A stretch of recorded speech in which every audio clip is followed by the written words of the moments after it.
Okay, let's get started. Good morning, everybody. 네, 시작하도록 하겠습니다. Is 여러분 everybody 안녕하십니까? excited, energized to start day 3 of the forum? 제 3일차 Yeah. 날이 Thank you. Thanks for joining this session. I think this session is going to be really amazing. Great session to start off the day with. So, just a little bit about myself first. My name is Michael John. I'm the managing partner for the U.S. operations, U.S. investment for a U.S.-based venture capital firm called Solasta Ventures.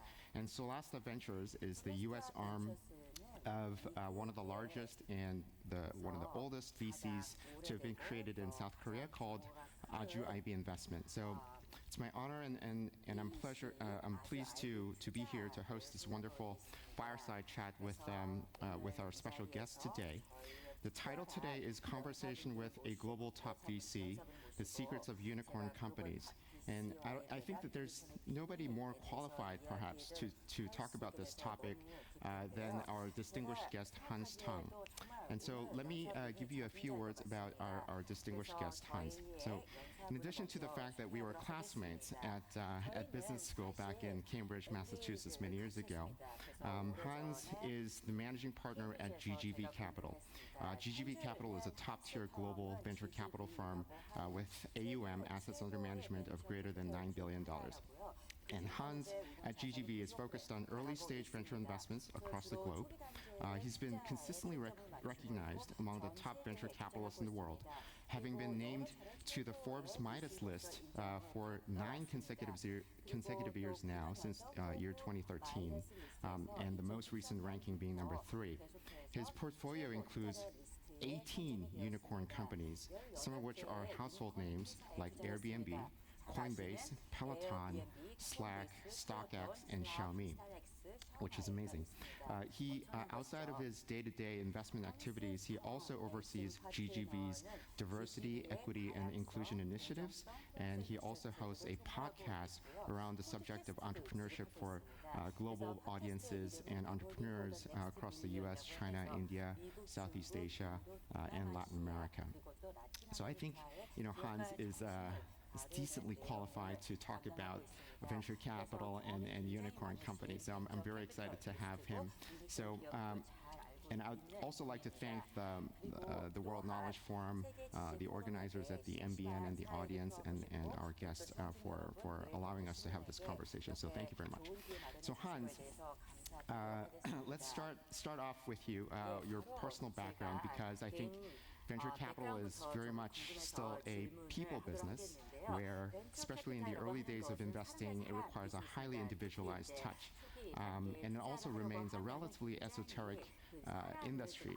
And so I think it might be good to talk about how you got into venture capital. So can you share your personal journey into venture capital, maybe some of the experiences that helped shape you as a great investor with the special insights? Thank you very much for having me. It's like the World Knowledge Forum for doing this. I think for me, I was born in Taiwan. I came to the United States initially in Los Angeles when I was 13. And for our college, I ended up going to Stanford. And this was 89 to 93. So that was just being the right place at the right time, because in 93 is when Netscape browser was released.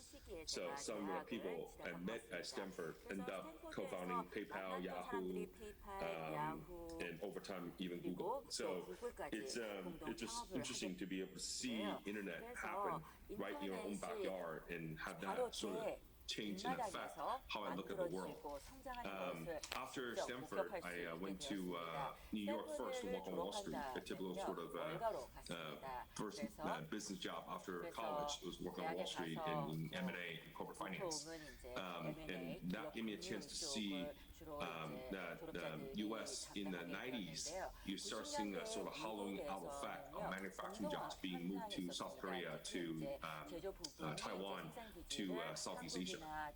And then at that time, it took me to investment banking took me to Hong Kong, where it's popular to sort of third year in another region, and that reconnected me to Asia and allowed me to see sort of the birth of semiconductor business in both South Korea as well as in Taiwan Hsinchu Science Park.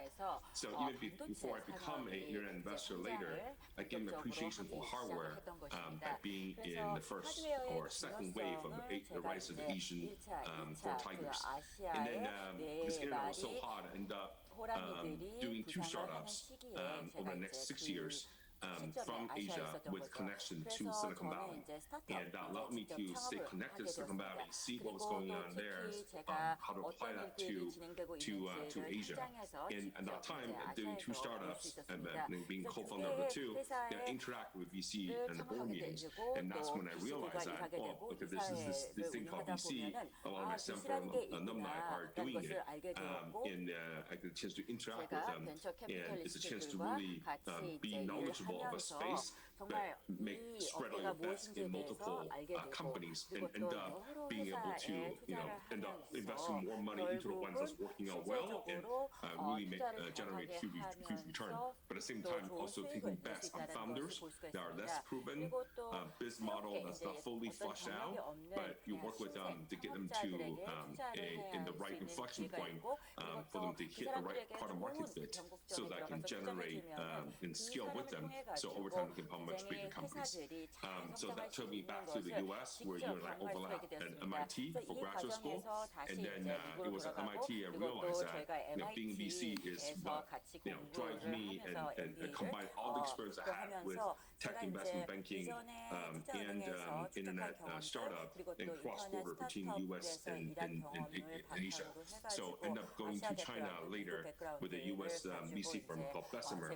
Today they've done a lot of deals in enterprise space with their cloud index being very well known in the industry.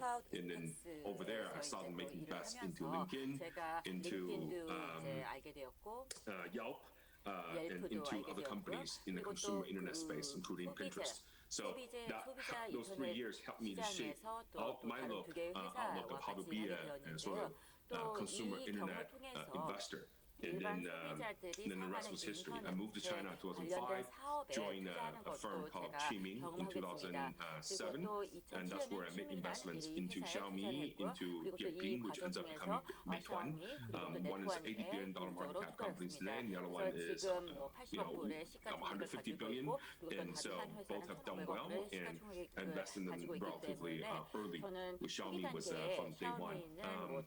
And then in 2013, having been in China for 8 years on the ground as a Taiwanese American, I realized that companies are increasingly more global than ever before, and then I decided to move my family from Shanghai back to Silicon Valley and become a much more global investor than before.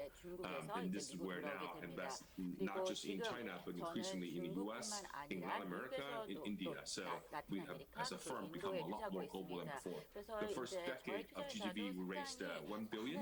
The second decade of GGV, we raised $8 billion. And I joined part of the journey for the second decade, really benefiting from the rise of mobile technologies. And then I'm excited to see what the third decade will unfold for GGV and for the ecosystem at large. We're not the only one that has done well. I've seen other larger firms, larger AUM emerging as well. And for the South Korea ecosystem, the coupon IPO is a landmark event. And you see funds like SoftBank and Altos doing extremely well. So this is great for South Korean companies that are being built. And just as I saw the wave of American companies that expand globally, I spent a lot of time with Skype initially, and now Airbnb doing that. And then saw the wave of Chinese companies go abroad. I was early investing in Musical.ly, helping to sell to Bytedance and helping to merge with TikTok. And now we're seeing companies from India and from South Korea going global. And it's super exciting right now. Wow, what an amazing journey. Thanks for sharing that. And we'll get to some of the points that you talked about in later questions. But I think one thing that I wanted to talk about is, you mentioned several names of companies that are all very iconic, Airbnb, Slack, etc. And I think what's special about your experience was that you were involved very early on with some of these household name international companies in a very intimate way with the founders and the entrepreneurs. So based on those experiences, what do you think are maybe common themes or characteristics that are displayed or shared by some of these companies in their early days maybe tell us a fun story or share an experience that gives us an insight into that. Sure, I'll give you one each. Well, I'm always looking for the right founder market fit and founder product fit. What I mean by that is that they are founders that are uniquely suited to build certain product, and they're founders that are uniquely suited to serve certain markets. One great example is the CEO of Xiaomi, Lei Jun. And he is someone who is very fanatic about the product he's trying to build, and he wants to figure out a way to build something that is even ahead of what Google was doing with Android. And he wants to do things that give people almost an iPhone-like experience, but using Android kernel to do it. So he bought a lot of phones, Nokia, Samsung, Ericsson, HTC, iPhone, and played with them all. And he eventually decided that Xiaomi is going to be using the Android kernel with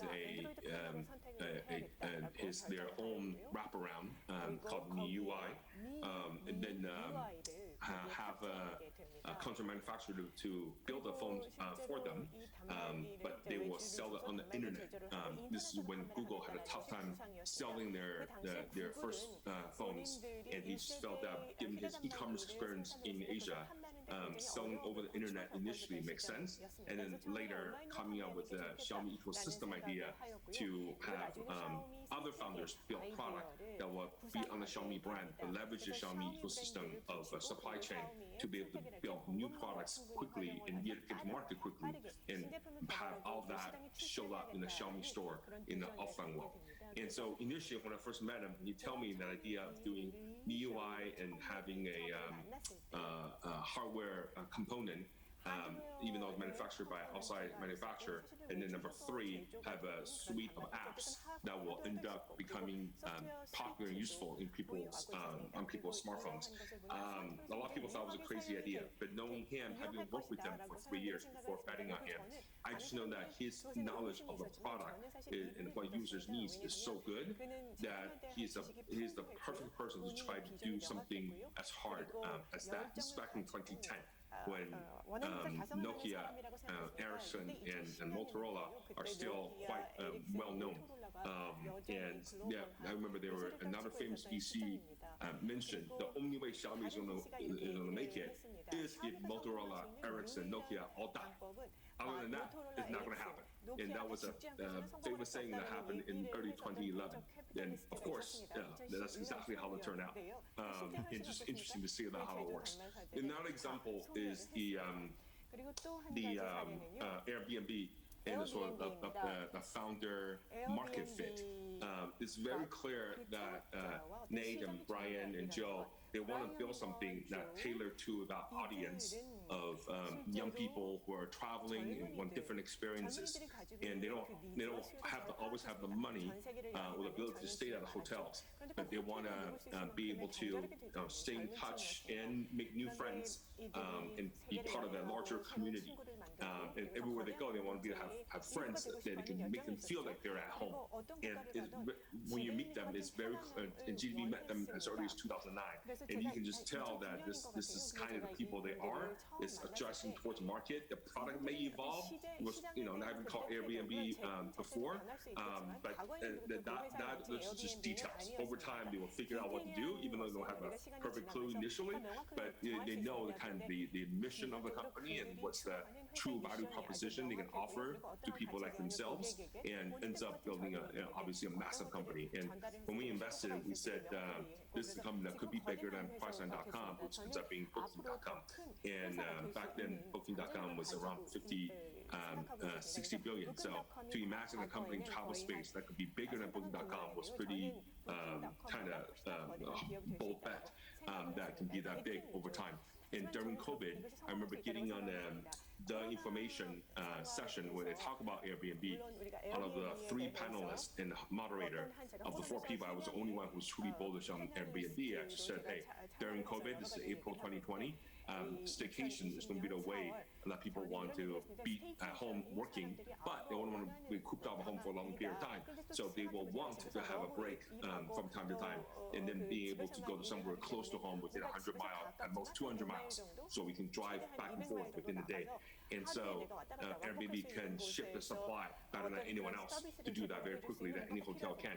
So they probably can benefit from COVID, even though that sounds hard to believe back in April 2020.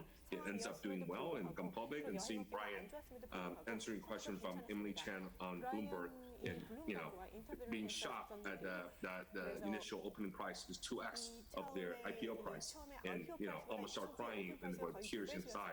That was just a very touching moment to see over a 10-year journey ends up being successful. So both the product founder product fit and founder market fit is what we look for early on. Is this the right person that's really knowledgeable of the product that's trying to build, or very knowledgeable of the market he's trying to serve? And when you see it as the right kind of correlation or analogy that can work, that's where we decide, you know what, this is probably what makes sense to make that.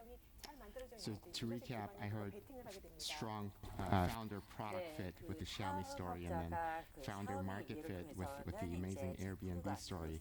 One thing I didn't hear is the ability to play golf very well. So I suppose that's a good thing.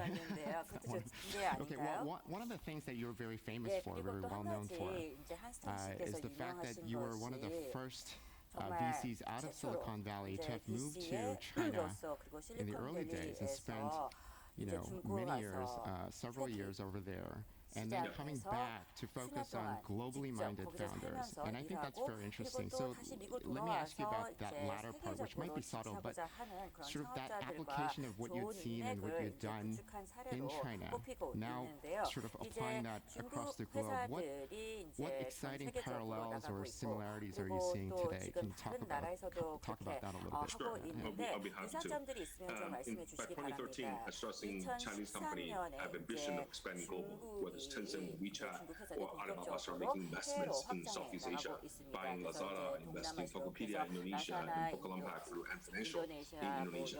So you can tell the Chinese companies have innovated enough in consumer internet space, and many of them benefit from the rise of cyber back in early 2000s, and a lot of Chinese founders industry learned from the innovation was happening in Korea, and to a lesser extent what was happening on Docomo, iMode system back in early 2000s. So this kind of learning from each other is nothing new, and Chinese company innovated. I mean, they borrowed initially and then innovated on top of that. And over time, WeChat and Line Kakao are much better than WhatsApp and anything coming out of US in that particular category.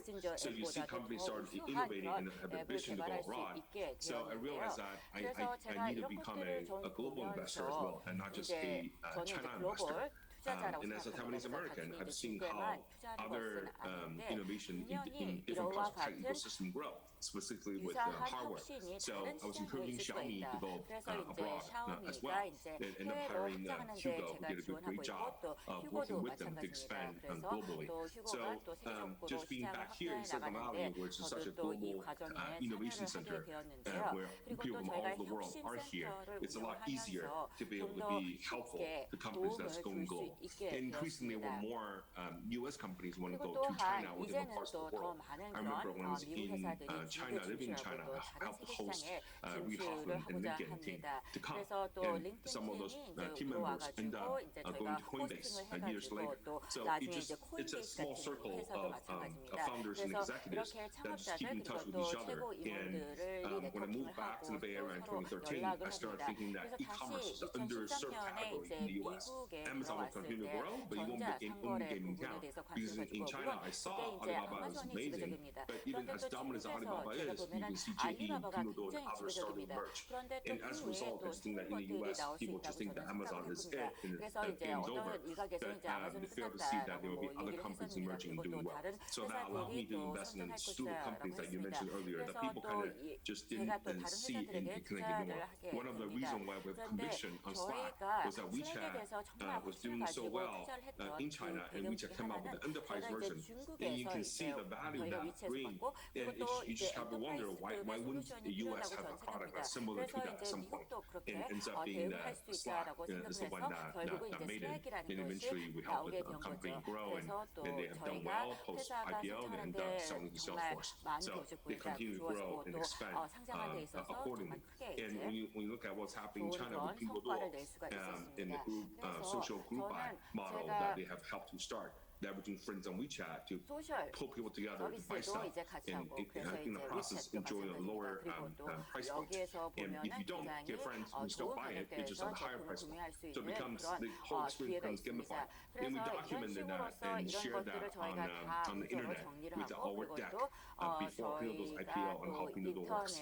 And you can't believe the number of people that ping us from Southeast Asia, from India, from Latin America, coming to us and asking questions and telling me that, hey, inspired by your deck on Pinduoduo, we have become Pinduoduo of X or Pinduoduo of Y. And so the knowledge sharing from US and China to the rest of the world was only increasing since 2018. Over the last 2 years, what we have saw with COVID is that everybody learning from each other, because everybody can work from anywhere, be on Zoom and have calls. So we have seen founders in Southeast Asia and Latin India learning from each other of the stuff they're working on and actively sharing notes, because they all start companies around the same time, dealing with similar issues in increasingly very urbanized environment. And some of the pain points are also common. So they talk to each other. One investor in some of them, I wish I had a bigger fund invest in all of them. But it's just very interesting to see the founders sharing ideas, and we actively encourage that with our content, with our online events. And during COVID, it actually become easier to spread knowledge. So everyone wants to have more knowledge, want to have more connections. So it's been quite interesting. And I think that with more coming from South Korea going abroad and expand, it will be another source of founders sharing knowledge and sharing experiences. Thanks. So we've been told that we have just about 10 minutes left, but I want to expand on that last point. And so in a practical way, I think, as you mentioned, you've helped so many companies expand globally across different stages of their business, different regions of the world. And so, we have many startups at this very forum over the last few days, and I've had the privilege of listening to some of them pitch last night as well. But what practical number one advice would you have for those entrepreneurs that are either based here or anywhere in the world that are ready to go and take the next step of expanding internationally and hopefully become a unicorn company? Yeah, I think that company ask us, we're always trying to figure out where are they exactly in their journey? Are they close to finding a product market fit with the initial user base? And if they are, what kind of sort of unit economics are they generating with LTV versus CAC? And we dig in, and it's okay if it's early. It's okay they're close, but not fully there yet. We can invest before that happens. But we want to get a sense of how much value are they really generating for the customer they want to serve.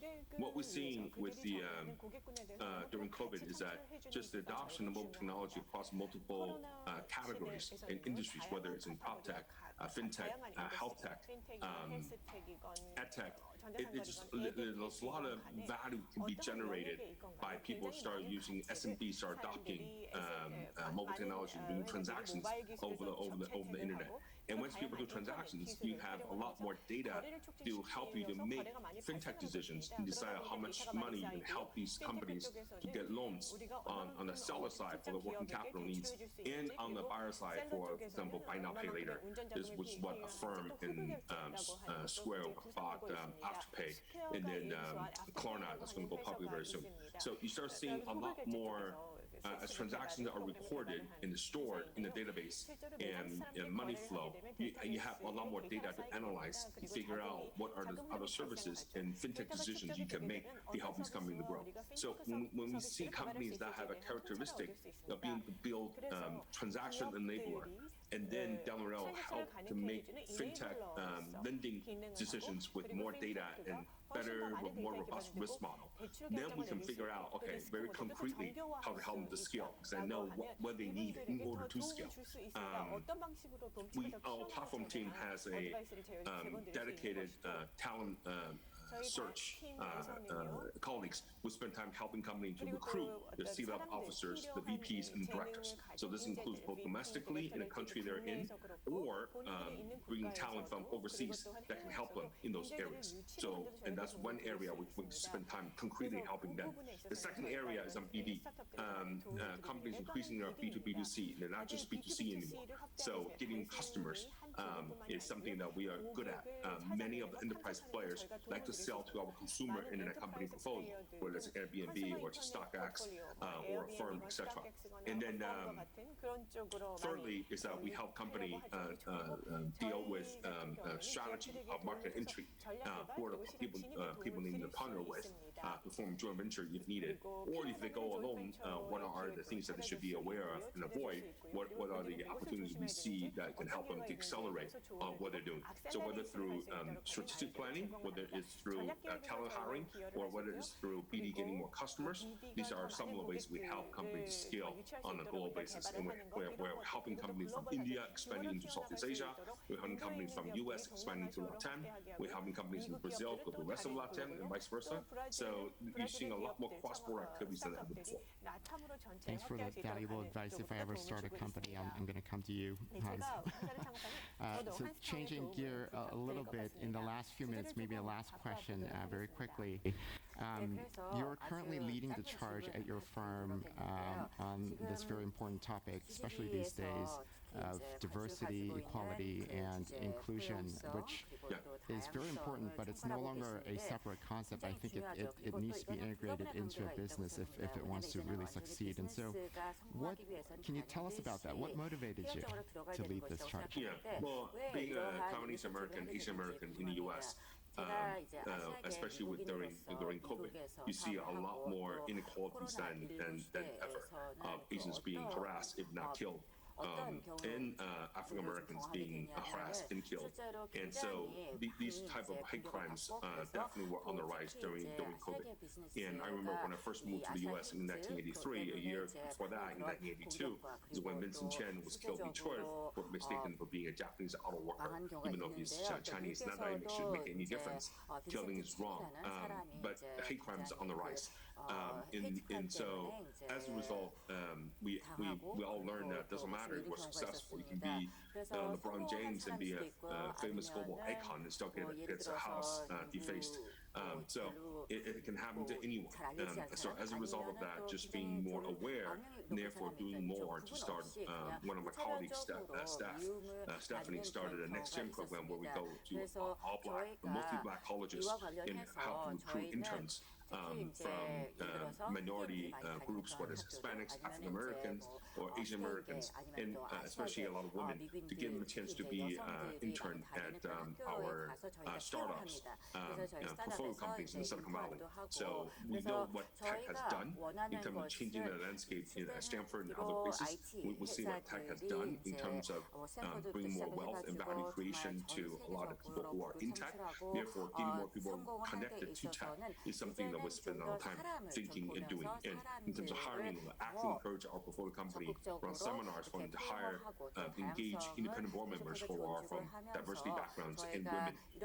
And we did the same with our portfolio companies on hiring management teams as well. And even for ourselves, we've hired more diverse workforce than before, more women than before, more African Americans than before, and we want to do more of that. as a firm, look at our website, the face of GGV has changed over the last 5-6 years, and it will continue to change. And so we're a firm where 80% of workforce are women, and it's just good to see that there's a lot more changes going on, and it's still just at the beginning of this process. There's a lot of work ahead. We spend time helping organizations like Our Race that connects women to tech, both at the VC level and at startup founder level. And we invest in companies like Valence in LA that's building a leadership training program for African American leaders, and also bring awareness on diversity to the big tech companies in the valley and elsewhere as well, to be more aware of DEI, which is diversity, equity, and inclusion. So all this is meant to be doing our small part to help to facilitate change, and we have donated to a lot more organizations than before. During COVID, we helped to start a $5 million donation drive together with Eric Kim at Goodwater and Jeremy Liu at Lightspeed, and very importantly, Eric Yuan at Zoom, to effect $5 million donation from 25 of the top 30 Stanford VCs participate in that. And we also responded to Jerry and others' call for the Asian American Foundation, where they want to drive to 100 million in donation to support Asian community groups, and we're participating in that as well.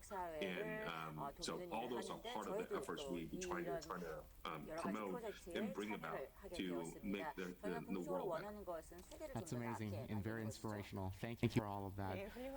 Our 30 minutes have gone by very fast. So once again, I'd like to thank you, Hans, for coming up, and thank the audience. Thank you, everybody. Thank you, Michael. 감사합니다.